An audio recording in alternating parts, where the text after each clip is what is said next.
Je le sais, vous êtes beaucoup à attendre cette vidéo. Vous me la demandez énormément et je vous en remercie. C'est aujourd'hui mon top de mes meilleures montres connectées compatibles avec un mobile Android. Je vous remercie d'être toujours présent, d'avoir été autant présent dans cette fin d'année. Merci encore à vous, merci encore pour votre soutien. Je vous dois bien cette vidéo, c'est parti.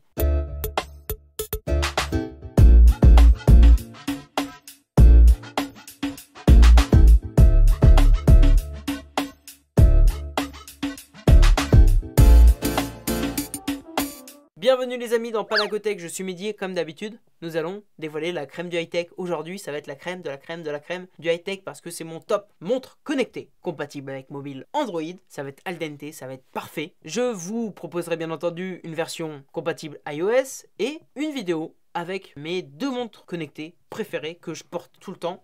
Mes 2 ou 3 montres préférées, toutes catégories confondues. J'ai un mobile Android, j'ai un mobile iOS. Souvent les montres Android sont plus ou moins compatibles avec iOS. Inversement, ça dépend pour l'Apple Watch. Mais bref, je vous ferai une petite vidéo avec ma routine montre, tout simplement. Ma semaine montre, sur quelle montre j'alterne. Dans tous les cas, merci encore à vous d'être autant présents. On va faire de cette chaîne la référence montre connectée ensemble. C'est parti, voici le sommaire.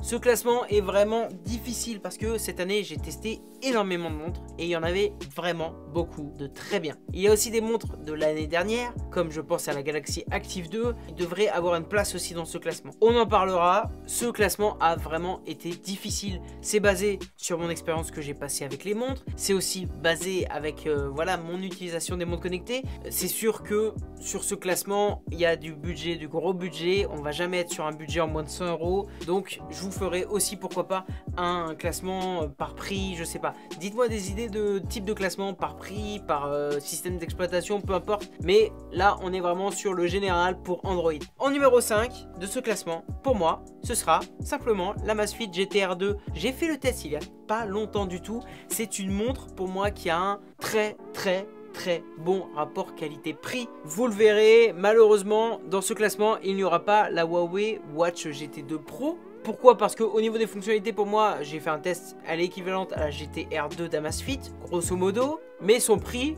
marqué, son prix de départ est largement supérieur. Même si on peut retrouver la montre un petit peu moins chère.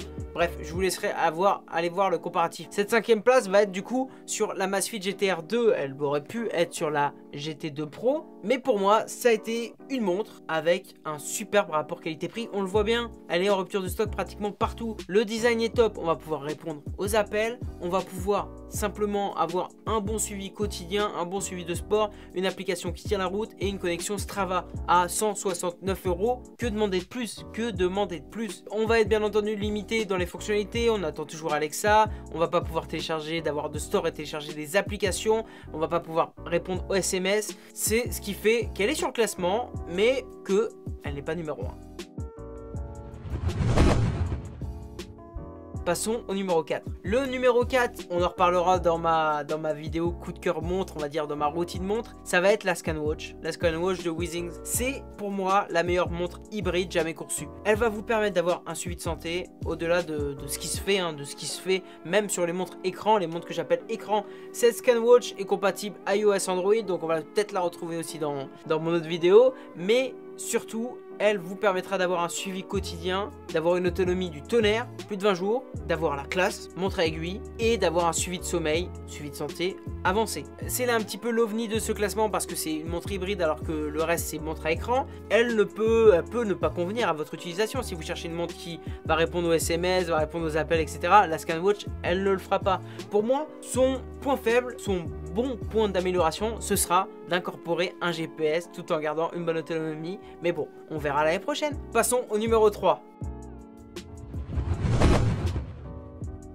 Là, ça se complique. Numéro 3, numéro 2, numéro 1. Numéro 3, numéro 2, on va voir, c'est compliqué. Pour moi, la numéro 3 va être la TicWatch Pro 3. C'est la nouvelle de Mobvoi qui est sortie cette année, qui reprend tout ce qui a été bien fait sur l'édition précédente en améliorant ça. Au niveau du look, au niveau du double écran, au niveau de l'autonomie qui a été un petit peu améliorée et qui est vraiment bien par rapport aux autres montres qui sont sous Wear OS, je l'évoque, on est sous Wear OS, on va avoir une possibilité possibilités monstrueuses au niveau voilà, des applications, télécharger des applications, des fonctionnalités. On va pouvoir répondre aux SMS, répondre aux appels. Ça va être une vraie montre connectée dans le sens connecté smartwatch. Pourquoi elle est disponible à 300 €? Pourquoi elle est seulement en 3e position? Moi, ce qui m'empêche de la mettre plus haut, alors que la montre est très bien, hein, ça va être simplement le fait que l'application n'est pas au point. L'application ne mérite pas d'être à la place 1 ou à la place 2. C'est vraiment le point noir, moi je trouve, sur cette montre. C'est les applications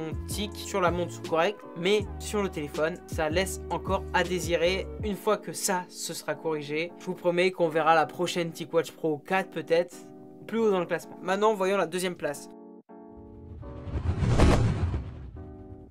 À la 2e place, nouvelle entrée dans le smartwatch game, une montre rectangulaire, la seule du classement, ça va être, vous l'avez compris, l'Oppo Watch. J'ai testé l'Oppo Watch 46 mm, j'ai été surpris déjà par son design, par voilà, son entrée, hein, l'entrée de Oppo au niveau des montres connectées, c'est vraiment une montre que j'ai aimé utiliser. On a Wear OS, c'est-à-dire tout ce que les fonctionnalités que la TicWatch pouvait faire avant, elle peut le faire aussi. Wear OS va vous permettre de multiples fonctionnalités, répondre aux SMS, répondre aux appels, voilà. C'est aussi une vraie montre connectée, style Apple Watch, avec un petit écran incurvé des deux côtés, sublime. Son gros point faible, elle, c'est pas l'application, parce que les applications, sincèrement, ATAP, l'application que Oppo a fait pour ses smartwatches est plutôt pas mal. Elle n'est pas compatible iOS, c'est pour ça qu'elle est dans ce classement, mais le point négatif pour moi, c'est l'autonomie qui, voilà, je vous laisse aller voir le test, ce qui est dommage. Mais après, on est sur Wear OS, à part quand on va changer de technologie de batterie, ça va être difficile, je pense, ou alors qu'on élargisse la montre pour mettre une plus grosse batterie, ça va être difficile d'avoir une montre qui aura autant de fonctionnalités et une bonne autonomie. Bref, c'est mon numéro 2. Maintenant, passons à ma number 1. Ma montre préférée compatible Android, vous l'aurez peut-être compris, je l'ai testé au mois de septembre lorsque j'étais très fatigué, hein, on peut le voir à la vidéo, mais j'en ai que des bons souvenirs, c'est la Samsung Galaxy Watch 3. Pour moi, cette première place, elle est partagée hein, entre la Watch 3 et l'Active 2, parce que, vous pouvez aller voir aussi mon comparatif, elles sont très proches. Le design change, mais à l'intérieur, c'est vraiment semblable pratiquement. Pourquoi cette Watch 3 est la première? Déjà, son design, moi je la trouve vraiment, mamma mia, qu'elle est belle quoi. La lunette rotative, une fois qu'on l'a testée, elle fait vraiment la différence. On va être sous Tizen OS qui va nous permettre d'avoir aussi autant de fonctionnalités que sur Wear OS, un petit peu moins peut-être dans le store d'applications, mais vraiment dans l'usage de montre connectée quotidien, on va pas voir vraiment la différence. On s'amuse peut-être au début à télécharger plein d'applications, après on se lasse vite. Là, ce qui va être bien, ça va être son système d'exploitation qui est pour moi plus friendly, plus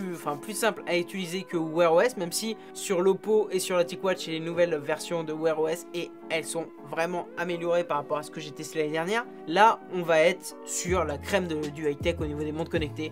Elle est belle, au niveau du suivi santé, au niveau du suivi quotidien, au niveau du suivi sportif, c'est pour moi la montre généraliste, c'est tout faire.